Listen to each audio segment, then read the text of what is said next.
A cheer rises around the ruins of a building in the Colombian city of Cali.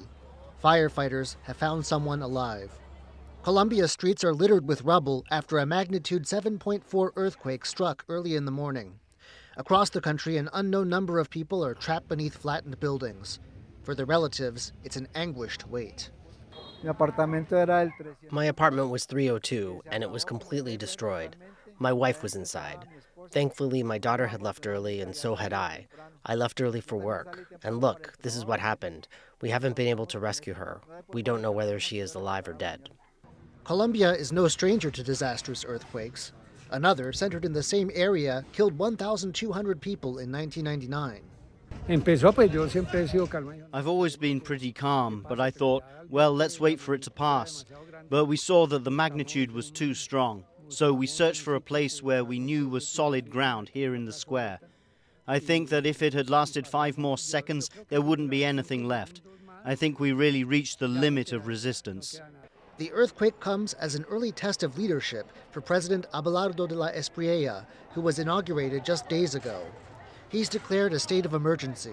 The first priority is rescuing the people who are under the rubble.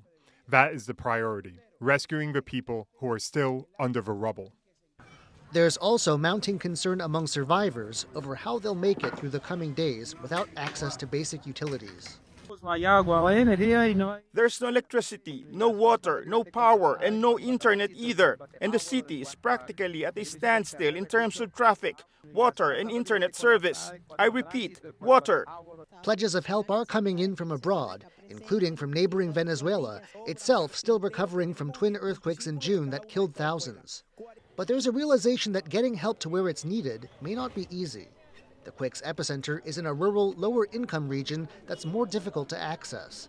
And aid groups are especially worried about some of the most vulnerable, children.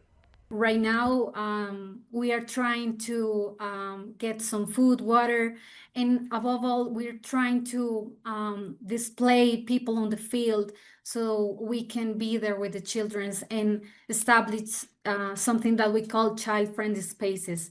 These are spaces where children, if they lost their parents or they don't know where they are, can come together, have some space of activities to play, to become children again, because these kinds of situations are very concerning for them.